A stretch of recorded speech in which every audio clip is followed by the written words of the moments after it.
talking weddings today, so we couldn't do that without showing Cheryl's wedding picture. Beautiful, Cheryl. Thank you. Well, by now we should all know how important our style is. After all, our image is our brand, and when it comes to style, no day may be more important than our wedding day. True. Later this month, all eyes will be on the royal wedding, and here to talk about some fashion royal trends is Cheryl Lampard of Style Matters International. Good morning. Good morning, Carly. So it is exciting, only 2 weeks away, the big royal wedding. I know. And I thought rather than spend time talking about what Kate may or may not wear, let's have a look at some style snippets from some other royal weddings. So apart from the royal weddings being on a much grander scale, how are they a little different, or are they different?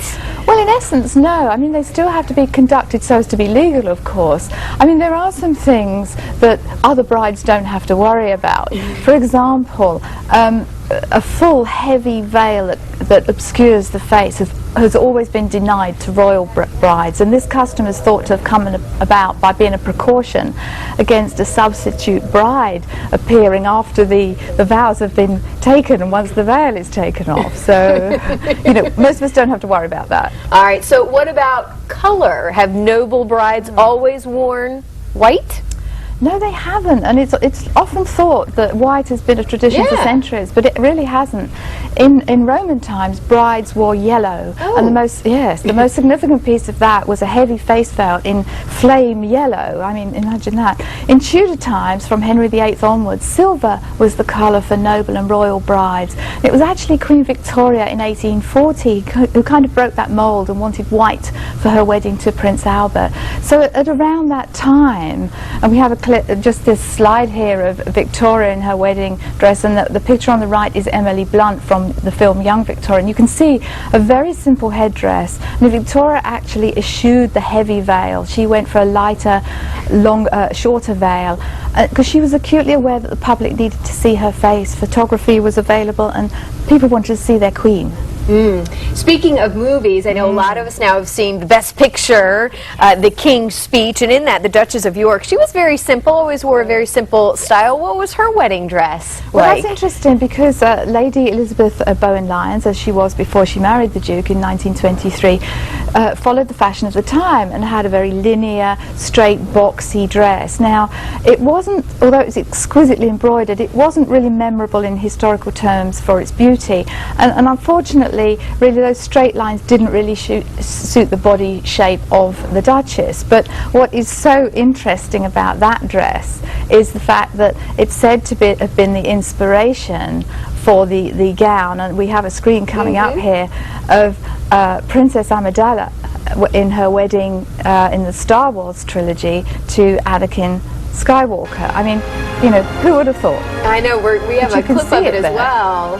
And she looked gorgeous. It is very elegant, very royal, but it almost looks contemporary as well, I think. So it's you know, you can see where that inspiration came from. All right, so we cannot talk about royal weddings, though, without talking about the beautiful Princess Diana and her fairy tale gown. And it was a fairy tale gown. I mean, Diana said later she probably wouldn't have chosen that style again, but she was a young woman. There she is. Absolutely. And, you know, the effect that this had on fashion at the time was enormous. Within 5 hours of that wedding, there were 2 copies of the dress in... 5 hours? 5 hours. There were 2 copies of the dress in the bridal boutiques in London's Oxford Street.